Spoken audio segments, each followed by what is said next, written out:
Welcome to Around the World, the show that brings you the most important global stories. Today, the major study that shows that natural immunity to COVID is fleeting.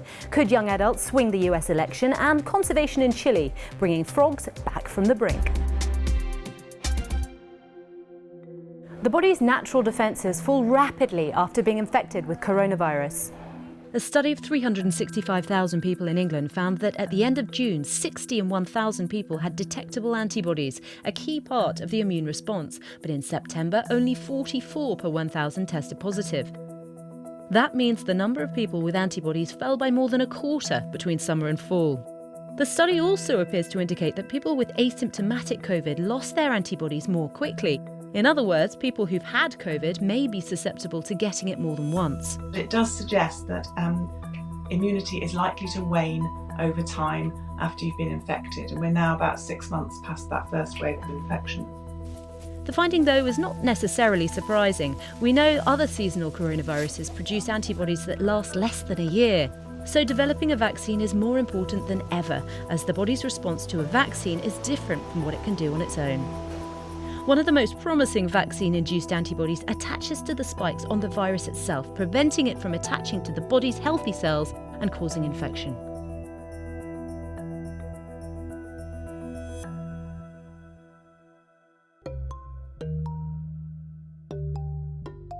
Pennsylvania is a key swing state that could decide the US election, and young people there want to have their say. This is the line of early voters, and many of them are millennials and Gen Z. They're turning out for Joe Biden, though not because they really believe in him as a candidate. Basically, at this point, for me, it's about getting Trump out of office. I don't like Trump, to put it bluntly. Want to get Biden in, get Trump out, make sure that's signed and sealed. For the first time ever, these two younger demographics combined is the same as the number of baby boomers eligible to vote. And if they do decide to turn up to the polls, that could be a problem for President Trump.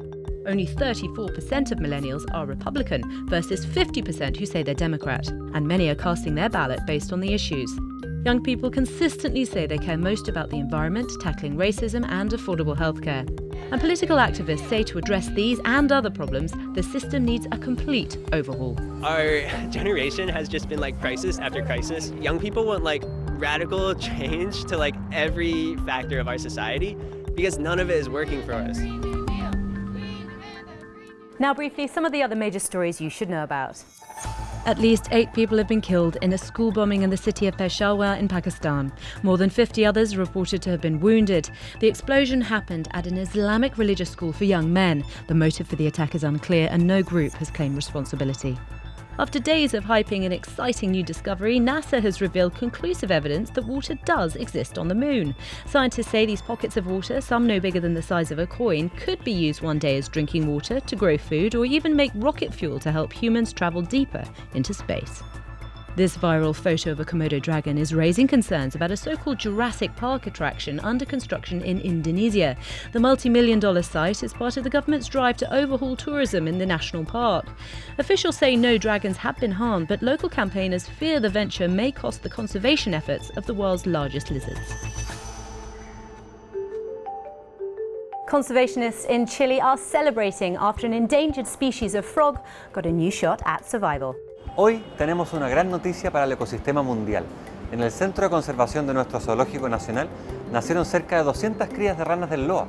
So why are these little frogs so important? Well, they're native to Chile, but their natural habitat became polluted and dried up, making them critically endangered. The parents of these tadpoles were among the 12 frogs rescued from a small muddy puddle and treated for malnourishment and dehydration. At the time, their chances of survival were slim, but now their offspring, all 200 of them, give scientists hope that their species will survive and can one day be returned to the wild. That's it for today. If you do like the programme and you want to know when the next episode is available, just click on the notification button below. Thanks for watching, and I'll see you again tomorrow.